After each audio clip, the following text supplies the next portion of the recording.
Hello, this is the next stage of my building of the Freedom Gundam, the Master Grade 1:100 scale. I took everything apart, so the kit was already assembled, and I took it apart in preparation for painting.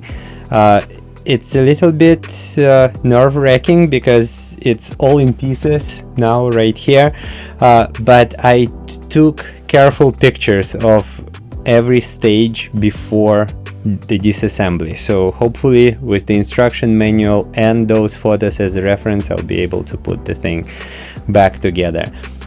Now I'm going to paint it, and that is a multi-stage process in itself, so I'm going to prime all the parts first. I'm going to use this black primer. I practiced already on the weapons component of this kit, so the shield, the rifles, the railguns, they're all done. This well, it says it's a perfect primer. It works pretty well. It's black, so it serves as the pre-shading layer as well. I'm going to use this spray booth. It's a really nasty smelling and apparently harmful chemical. I'm actually using acrylics, which are not as bad as enamels. Still, you have to be careful because you're spraying fine particles, and you need to use some protection. I'm going to use this respirator.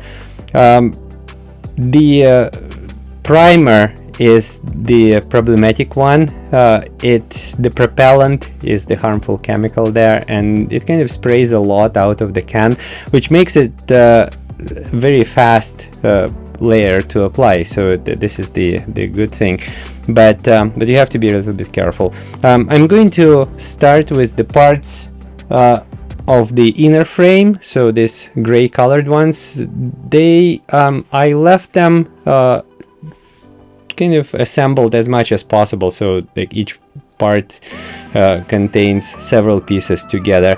I'm going to prime them and then use dry brush technique, following some channels on YouTube. I really like how the hand painted metal part look like rather than airbrushed ones.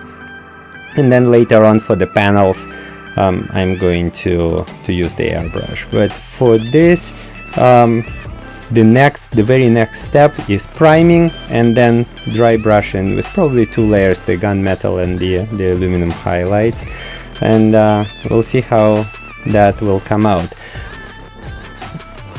So the priming process itself, I don't think I'm going to be able to talk through it because the spraying booth is pretty loud when the fan goes. Besides, wearing the respirator affects the sound quality quite a bit, I think.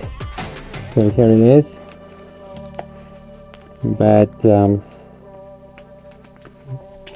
yeah, this is how I'm going to be for the next little while, and I'll report on the results later.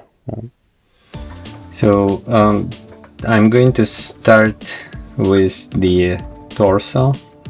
This has one large part, which is here, so it has this back side which is kind of looking beaten up, and this is because I've cut out some of the pieces of plastic right here. I'm going to route the wire from a LED that I glued into the head. It's going to come out from the top here and go here, coming out right by the backpack, and the backpack is going to be mounted into this large hole in the middle. This is the waist unit. I think I'm going to do the larger parts of the inner frame first. So this paint dries very quickly, but still I'll do the large parts first so I can get to them in case I have time today. Most likely I'll leave them till the next time. So for the second pass to do the proper dry brushing. So yeah, just again I learned about this technique of hand painting the parts that are supposed to be metal looking from a YouTube channel.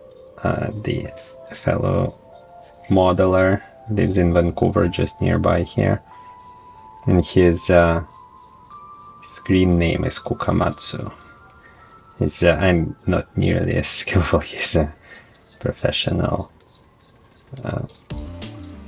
model maker, and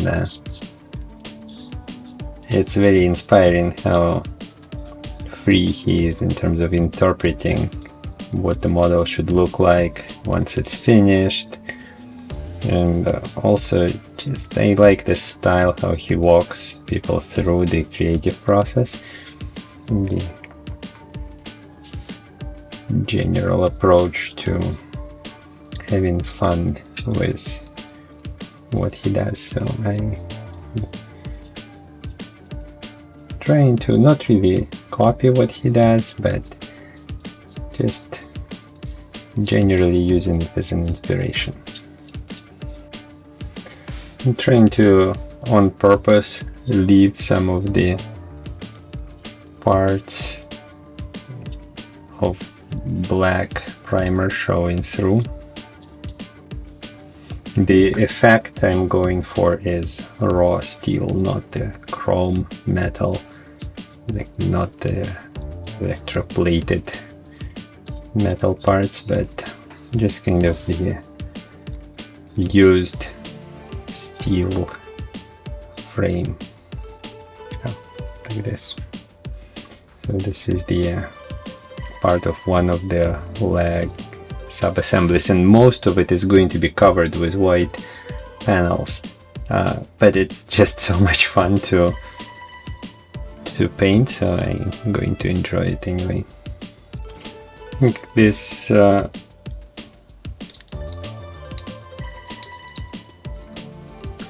this process is really hard on the brush, so I'm using a really beaten up old brush that's definitely seen better days.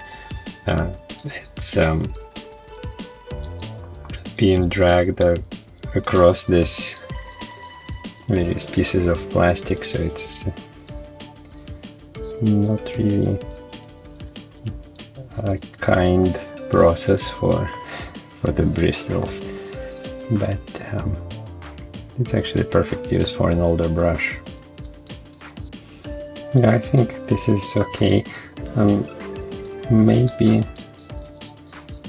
using a bit too much paint, but overall I think it's coming out the way I want it to. So these are somewhat smaller parts of the skirt, the part of the waist unit. They are on the inside of this skirt elements. These are really nice. This armor and the overall shape is based on a samurai armor,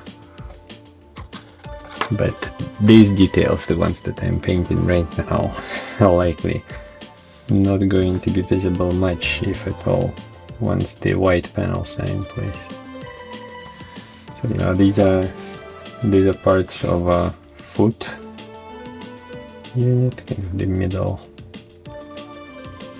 Okay, so these parts are now dry to the touch, and I'm going to do a proper dry brushing to show just to highlight the parts of the chipped metal.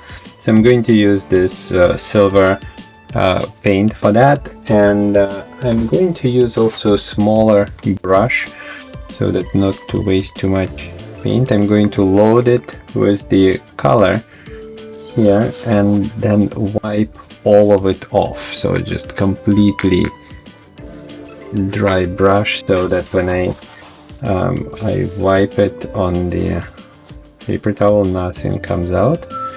And then I'm going to drag it across to just show the edges.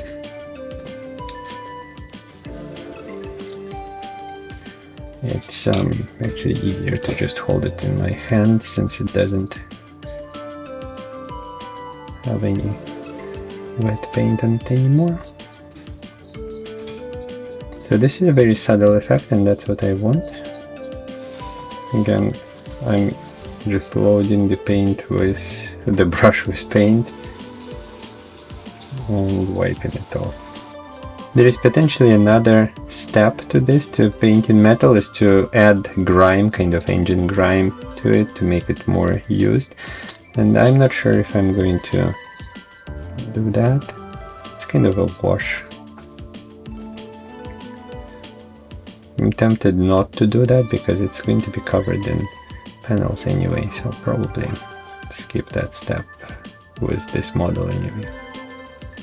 And here we go. This is the leg part.